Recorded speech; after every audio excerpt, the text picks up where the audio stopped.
बंधु माने आपण माने द्वितीय पाली माणबसा गुरुवार करुछंती तो एही भिडियोटी को थरे मात्र शेष पर्यंत निश्चय देखंतु कारण आजिर एही भिडियो रे आपण माने जानि पारिबे जे द्वितीय पाली माणबसा रे आपण माने कोन करिबा उचित एवं कोन न करिबा उचित एवं किपरि भाबरे आपण द्वितीय पाली रे मां लक्ष्मी को पूजा करिबा उचित।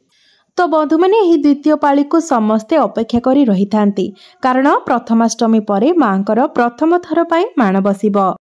तो यही द्वितीय पाली माणबसारे मांकर अति प्रिय रंग हेउची हलदिया तेणु हलदिया रंगर गेंडु फूल सोरिष फूल ए सबुरे पूजा हेबो। ता सहित पद्म फूल मध्य मांकर सबुठारु अधिक प्रिय होइथाय। तो विभिन्न फूलरे मां को माण बसाइबे एवं विशेष करे आपण जदि मां को पद्म फूल लागि करंती तो यह सबुठारु अधिक भलो होइथाय। मात्र मने रखिबे जे आपण कन्यर फूल केबे भी मां को लागि करिवे नाही।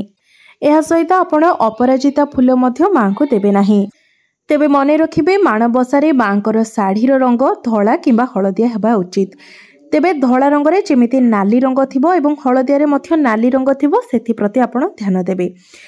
किंतु कबे भी आपण कला किंबा नील रंग किंबा अन्य कोनोसी गाढ़ा रंग मां को देबे नाही कारण ए सब रंग मां को पसंद होई न थाए। एही रंगर साड़ी मां को केबे मध्य पिंधाइबा उचित नुहे। एवं माणबसारे आपण जो खटुली पीढ़ा व्यवहार करेंगे ताहा काठ किंबा पित्तलर हेबा उचित। एवं मने रखिबे जदि आपण काठर खटुली किंबा पीढ़ा व्यवहार करूछंती तो सेथिरे जेमिति कंटा बाड़िया न होइथिबो। कंटा थिबा पीढ़ा किंबा खटुली रे माण बसी न थाए। गौणी सेर माण बाउंसर हेले पूजा होई न थाए तो एसबु बेतर हेबा उचित किंबा पित्तलर हेबा उचित। तो एबे सबू पित्तल रे बहुत सहजरे ही मिल जाउची तो आपण माने पित्तलर आराम से व्यवहार करि परिबे। माण बसाइबा पई आपण शारदा धान किंबा बासुमती किंबा देसी धान व्यवहार करि परिबे एवं धानर रंग जेपरि धला होइथिबो अर्थात शुक्ल वर्णर धान आपण व्यवहार करिबे। नाली किंबा अन्य रंगरे पूजा होई न थाए। जो नारी माने माण बसाइबे से माने धला नाली किंबा हलदिया रंगर लुगा पिंधि गुरुवार माण बसाइबा उचित। सादा लुगा न होई सेतिरे जेमिति नाली रंगर फूल किंबा बॉर्डर थिबो सेथि प्रति आपण ध्यान देबे। आपण माण रे जो धान देबे सेही धान धोइबा समय अइठा किंबा संखुड़ी किंबा उषुना भातरे लागि माण धोइबे नाही।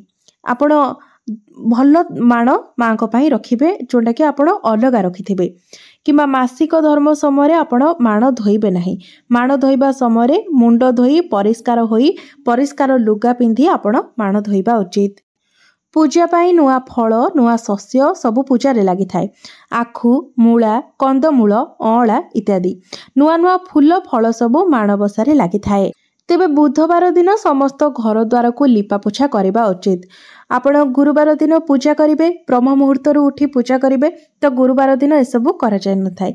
गुरुवार पूर्व दिन अर्थात बुधवार ठारू ही आपण निजर घर को संपूर्ण रूप से परिष्कार परिच्छन्न करि नैथिबे। घर अळंधु काढी नैथिबे। घरे कोनोसी असना लुगापटा पकाइबे नहीं। घर द्वार को संपूर्ण भाबरे भल भाबरे लिपा पोछा करि नेबे एवं जो माण आपण बसाइबे से माण आपण धोई नैथिबे। घरे चिता मध्य पकाई नैथिबे। घरर मुख्य द्वार बंध जदि आपणकर धान खला थाए तो धान खला तुलसी चौरा ठाकुर घर ए सबुठी आपण झोटी चिता पकाई देबे। पद्म फूल लक्ष्मी मां को पाद धान सिंसा हाथी सुंदर सुंदर फूल आपण झोटी पकाइबे। किंतु ठाकुरंग घरे आपण 16 कोठी पद्म मांकर सिंधुकर चिता निश्चय रूप से पकाइबे। जोंठी आपण माण बसाइबे सेठारे आपण 16 कोठी पद्म एवं मांक सिंधुकर झोटी चिता निश्चित भाव पकाइबे एवं सिंधुक उपरे आपण मांकर कानफुल चूड़ी मंगलसूत्र ए सबुर चित्र आंकिबे। मांकर पुराणा वस्त्र ओढ़णी को गोबर हलदी एवं अँला पाउडर पकेकी धोई नेबे। मांकर वस्त्र सुखेबा समय जगी रहिबा उचित जेमिति कि काऊ किंबा अन्य पक्षी माने वस्त्र उपरे न बसी पारंती सेथि प्रति आपण विशेष रूप से ध्यान रखिबा उचित। तो बंधु माने आपण जोंठी कलश बसाइबे तो कलश तले आपण माटी रखी ता उपरे अरुआ चाउल रखिबा परे कलश बसाइबे। जदि माटी नाही तेबे आपण पंचशस्य रखिकी ता उपरे कलश बसाइबे। कलश भितरे नलकूଅ किंबा नदी किंबा कूअर ताजा पानी देबे। जदि सहर रे रहउचंती तेबे सही पानी रे आपण टिके गंगा जल पकाई नेबे कारण सहर रे प्रायतः टांकीर बासी जल ही व्यवहार होइथाए। कलश भितर आपण तंबा सुना किंबा रूपार कौनसी जिनिस किंबा गोटे कॉइन पकईदबा उचित। यह अधिक शुभ होता है। पूजा पर यह जिनिस को बाहर करें। माँ को पाई प्रसाद केवल पित्तल बासन रे ही लगाइबा उचित।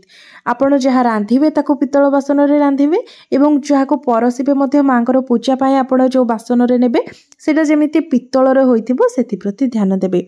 प्लास्टिक फाइबर किंबा स्टील किंबा निजे आपण जो बासन व्यवहार करूछंती सेतिरे आपण केबे भी माँ को भोग लगाइबे नाही। पित्तल थाली रे एक कदली पत्र मध्य रखिकी आपण भोग लगे पारिबे। कदली पत्र रे आपण मध्य प्रसाद सेवन करि पारिबे। माँ लक्ष्मी को पूजा रे लागिथिबा समस्त प्रसाद आपण निजे एवं आपणको परिवार लोक माने खाइबे। आपणको परिवार बाहर कौनसी भी व्यक्ति को आपण माँ लक्ष्मी प्रसाद देबे नाही। एपरिकी जदि आपणको घरर झियो बाहा होई जायछंती तबे से मध्य आपणको घरर भोग खाइ पारिबे नाही। एथिप्रति आपण विशेष रूप से ध्यान देबे। आपण सकाळे जेतेबेले माँ को निकटरे भोग लगाइबा तो सेतिरे फल छेना कर्पूर गुड़ कदली इत्यादिर पणा भोग लगे पारिबे। दुई प्रहर समय आपण खेचुड़ी खीरी अरुआ अन्न डालमा साग चितो चकुली दही पखाल एसबू आपण भोग लगे पारिबे। घरे ठाकुरंको पूजा करने पूर्वर आपण झोटी चिता को बंदेई फूल दुब अरुआ चाउल देकी प्रत्येक पाली प्रथमे आग पूजा करिवे। खटुली पीढ़ा सेर माण गौणी गुआ माणबसा बही कलश दीप धूपदानी झोटी आंब पत्र रे निश्चय सिंदूर चंदन लगेदेवे। माणबसा गुरुवार दिन माणबसा बही पढ़ा बहुत भल होता है। यह जरूरी मध्य होता है। कई टीवी किंबा मोबाइल लक्ष्मी पुराण शुणी था शुणिले भल किंतु आपण व्रत दिन निजे बही पढ़ा चेष्टा करंतु कारण यह ही पूजार नियम होता है। तो आपण जो दिन व्रत करुछंती से दिन आपण निजे बही पढ़ा चेष्टा करंतु। माणबसा गुरुवार दिन माणबसा बही पढ़ा बहुत भल होता है। प्रत्येक सधवा नारी माने सजबाज होई अलता सिंदूर लगाई एवं सबु प्रकार गहना गांठी पिंधि कारण माँ को यह बहुत पसंद होता है। तो आपण भल भाव निजको सुसज्जित करके माण बसाइबा उचित। विधवा नारी माने मध्य माण बसाई पारिबे कारण माँकर पूजा भक्तिर सहित समस्ते करि पारिबे। तो आपण माने जानिछंती जे हमर प्रथमाष्टमी सरीगलाणी। वर्तमान मार्गशीर मासर द्वितीय गुरुवार आसुछि कारण प्राय समस्ते द्वितीय पाळे गुरुवार रे ही माण बसाइबा आरंभ करिथांती। तो नवेम्बर 28 तारिख रे मार्गशीर मासर द्वितीय गुरुवार रे माणबसा आरंभ होइबो। जो माने प्रथम पाळी रे माण बसाइथिले सेमानंको पई एही गुरुवारटी द्वितीय पाळी माणबसा से माने पालन करिवे। माण बसाइबा पूर्वरु अर्थात बुधवार दिन समस्त माणबसा जिनिस पूजा करबा पाई आवश्यक जिनिस सबु धोई धाई रखिनेबे एवं सफा सुतरा करिकि रखिनेबे। शनिवार रविवार एवं मंगलवार रे माण हांडी खोला जाय न थाए कि माण धुआ जाय न थाए। अन्य दिन रे आपण माण धोई पारिबे। तो बुधवारटा ही सबुठारो भल दिन होई थाए माण धोइबा पाई। माण धोइबा समय आपण सफा परिष्कार धुआ लुगा पिंधिबे एवं मुंड सफा करिकि माण धोइबा उचित। अर्थात आपण तो जानते गुरुवार दिन मुंड धुआ जाए नाही तो बुधवार दिन आपण मुंड सफा करि नेबे। सेही लुगारे आपण जो लुगारे आपण माण धोइबे से लुगारे आपण खाइबे नाही। परिष्कार लुगा पिंधिकि माण धोइबे जेमिति कि खटुली पूजा जिनिस सेर माण गुआ पीढ़ा पितल कलश थाली दीप धूपदानी एसबू को आपण बुधवार ठारू ही धोई नेकी रखिदेबे। माँकर चुनरी साड़ी एसबू माण जिनिस को एक सफा जगार सुखाइबे।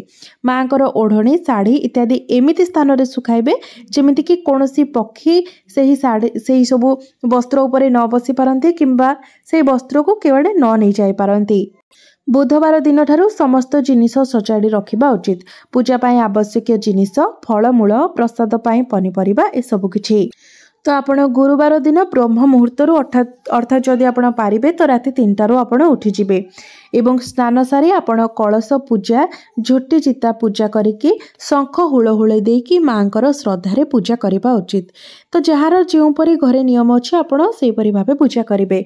बंधु माने गुरुवार दिन माँ स्वर्गरु आमर धराधाम को ब्रह्म मुहूर्त ही आसी थांती। तो आपण जदि ब्रह्म मुहूर्त उठिकी माण बसाउचंती तो यह आपणको पई बहुत शुभप्रद हेबो। माणबसा दिन आपण काहाठारू अर्थात पर घरे कौनसी जिनिस खाइबे नाही, अन्य को गाली देबे नाही, छोट पिला माननकु बाडेबे नाही किंबा गुरुजन माननको आपण अपमान करिबे नाही किंबा गुरुवार दिन आपण मिछ कहबे नाही। विशेष करी गुरुवार दिन आपण आमिष भोजन करिबे नाही किंबा गृह रे कौनसी प्रकारर तामसिक भोजन करिबे नाही।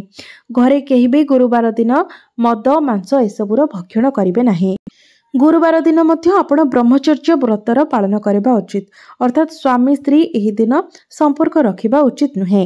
गुरुवार दिन दिन समय सोई रहिबा उचित नुहे किंबा घरर अलिया आपण बाहर करबा उचित नुहे, अळंधु सफा करबा उचित नुहे, लुगा काचिबा मध्य उचित नुहे। तेबे बंधु माने आपण जदि माण बसाउछंती तो निश्चित रूपे नियम पूर्वक आपण माण बसांतु एवं भक्ति श्रद्धा सह माँ लक्ष्मी को आपण पूजा करंतु। आपण माने जानिछंती श्रिया चंडालुनी मध्य निज भक्ति एवं श्रद्धा द्वारा माँ को निजर भक्ति रे बांधी पारिथिला।